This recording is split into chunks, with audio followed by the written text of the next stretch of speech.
Welcome to the read-along audiobooks production of The Time Machine by H.G. Wells. This video includes all of the chapter's original text, so that you can read along with the audio. Please remember to subscribe with the notification bell turned on, so you will be notified whenever we post a new audiobook. The Time Machine by H.G. Wells. Chapter 4. Time Traveling.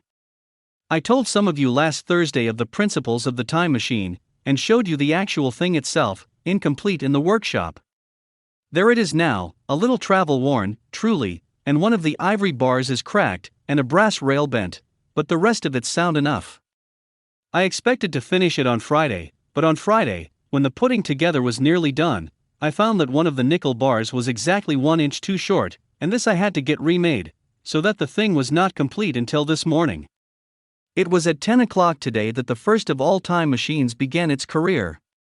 I gave it a last tap, tried all the screws again, put one more drop of oil on the quartz rod, and sat myself in the saddle. I suppose a suicide who holds a pistol to his skull feels much the same wonder at what will come next as I felt then. I took the starting lever in one hand and the stopping one in the other, pressed the first, and almost immediately the second. I seemed to reel. I felt a nightmare sensation of falling, and, looking round, I saw the laboratory exactly as before. Had anything happened? For a moment I suspected that my intellect had tricked me. Then I noted the clock. A moment before, as it seemed, it had stood at a minute or so past 10, now it was nearly 3:30. I drew a breath, set my teeth, gripped the starting lever with both hands, and went off with a thud. The laboratory got hazy and went dark. Mrs. Watchett came in and walked, apparently without seeing me, towards the garden door. I suppose it took her a minute or so to traverse the place, but to me she seemed to shoot across the room like a rocket. I pressed the lever over to its extreme position. The night came like the turning out of a lamp, and in another moment came tomorrow. The laboratory grew faint and hazy, then fainter and ever fainter. Tomorrow night came black, then day again, night again, day again, faster and faster still. An eddying murmur filled my ears, and a strange, dumb confusedness descended on my mind. I am afraid I cannot convey the peculiar sensations of time traveling. They are excessively unpleasant. There is a feeling exactly like that one has upon a switchback of a helpless headlong motion. I felt the same horrible anticipation, too, of an imminent smash. As I put on pace, night followed day like the flapping of a black wing. The dim suggestion of the laboratory seemed presently to fall away from me, and I saw the sun hopping swiftly across the sky, leaping at every minute, and every minute marking a day. I supposed the laboratory had been destroyed and I had come into the open air.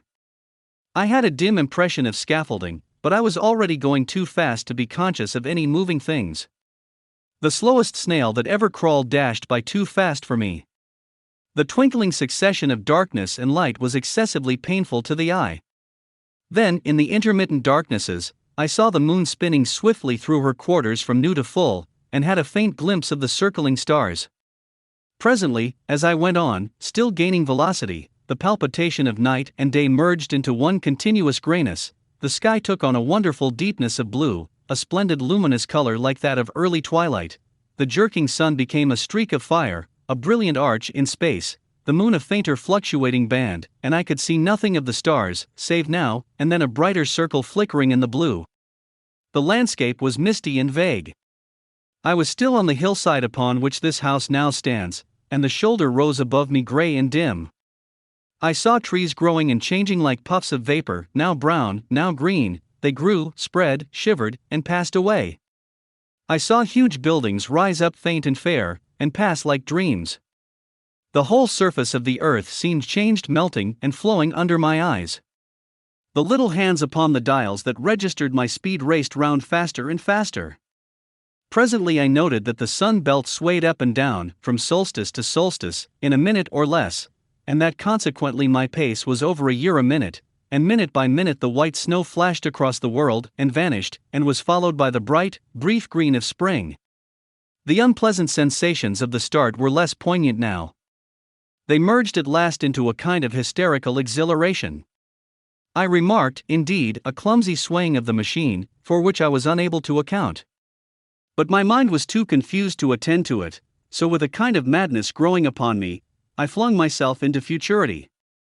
At first I scarce thought of stopping, scarce thought of anything but these new sensations.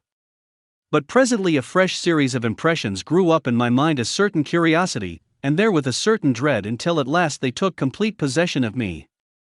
What strange developments of humanity, what wonderful advances upon our rudimentary civilization, I thought, might not appear when I came to look nearly into the dim elusive world that raced and fluctuated before my eyes.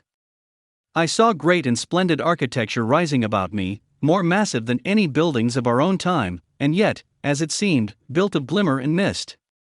I saw a richer green flow up the hillside, and remain there, without any wintry intermission. Even through the veil of my confusion the earth seemed very fair. And so my mind came round to the business of stopping. The peculiar risk lay in the possibility of my finding some substance in the space which I, or the machine, occupied. So long as I traveled at a high velocity through time, this scarcely mattered. I was, so to speak, attenuated, was slipping like a vapor through the interstices of intervening substances. But to come to a stop involved the jamming of myself, molecule by molecule, into whatever lay in my way, meant bringing my atoms into such intimate contact with those of the obstacle that a profound chemical reaction, possibly a far-reaching explosion, would result, and blow myself and my apparatus out of all possible dimensions into the unknown. This possibility had occurred to me again and again while I was making the machine, but then I had cheerfully accepted it as an unavoidable risk, one of the risks a man has got to take. Now the risk was inevitable. I no longer saw it in the same cheerful light. The fact is that, insensibly, the absolute strangeness of everything, the sickly jarring and swaying of the machine, above all, the feeling of prolonged falling, had absolutely upset my nerves. I told myself that I could never stop, and with a gust of petulance I resolved to stop forthwith. Like an impatient fool, I lugged over the lever, and incontinently the thing went reeling over, and I was flung headlong through the air. There was the sound of a clap of thunder in my ears. I may have been stunned for a moment. A pitiless hail was hissing round me, and I was sitting on soft turf in front of the overset machine. Everything still seemed grey, but presently I remarked that the confusion in my ears was gone. I looked round me. I was on what seemed to be a little lawn in a garden, surrounded by rhododendron bushes, and I noticed that their mauve and purple blossoms were dropping in a shower under the beating of the hailstones. The rebounding, dancing hail hung in a little cloud over the machine, and drove along the ground like smoke. In a moment I was wet to the skin. "Fine hospitality," said I, "to a man who has traveled innumerable years to see you." Presently I thought what a fool I was to get wet. I stood up and looked round me. A colossal figure, carved apparently in some white stone, loomed indistinctly beyond the rhododendrons through the hazy downpour. But all else of the world was invisible. My sensations would be hard to describe. As the columns of hail grew thinner, I saw the white figure more distinctly. It was very large, for a silver birch tree touched its shoulder. It was of white marble, in shape something like a winged sphinx, but the wings, instead of being carried vertically at the sides, were spread so that it seemed to hover. The pedestal, it appeared to me, was of bronze, and was thick with verdigris.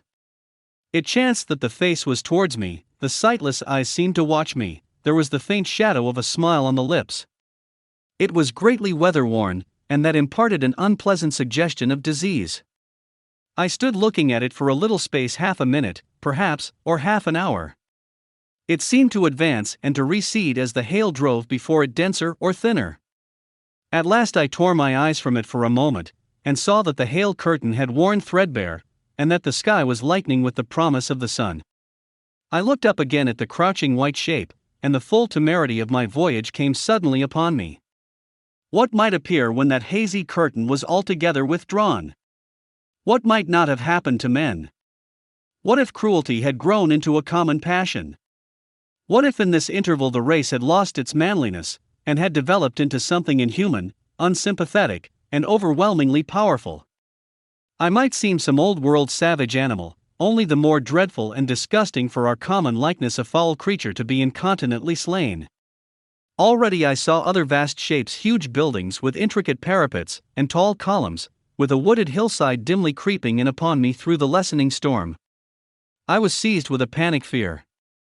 I turned frantically to the time machine and strove hard to readjust it. As I did so, the shafts of the sun smote through the thunderstorm. The gray downpour was swept aside and vanished like the trailing garments of a ghost. Above me, in the intense blue of the summer sky, some faint brown shreds of cloud whirled into nothingness. The great buildings about me stood out clear and distinct, shining with the wet of the thunderstorm, and picked out in white by the unmelted hailstones piled along their courses. I felt naked in a strange world. I felt as perhaps a bird may feel in the clear air, knowing the hawk wings above and will swoop. My fear grew to frenzy. I took a breathing space, set my teeth, and again grappled fiercely, wrist and knee, with the machine. It gave under my desperate onset and turned over. It struck my chin violently. One hand on the saddle, the other on the lever, I stood panting heavily in attitude to mount again. But with this recovery of a prompt retreat, my courage recovered. I looked more curiously and less fearfully at this world of the remote future. In a circular opening, high up in the wall of the nearer house, I saw a group of figures clad in rich soft robes. They had seen me, and their faces were directed towards me. Then I heard voices approaching me. Coming through the bushes by the white sphinx were the heads and shoulders of men running. One of these emerged in a pathway leading straight to the little lawn upon which I stood with my machine. He was a slight creature, perhaps 4 feet high, clad in a purple tunic, girdled at the waist with a leather belt. Sandals or buskins I could not clearly distinguish which were on his feet. His legs were bare to the knees, and his head was bare. Noticing that, I noticed for the first time how warm the air was. He struck me as being a very beautiful and graceful creature, but indescribably frail. His flushed face reminded me of the more beautiful kind of consumptive, that hectic beauty of which we used to hear so much. At the sight of him, I suddenly regained confidence. I took my hands from the machine. This is the end of the chapter. We have linked to the next chapter on this screen, or please feel free to visit our channel to explore the other titles we have available.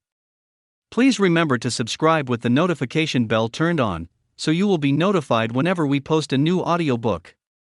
Thank you.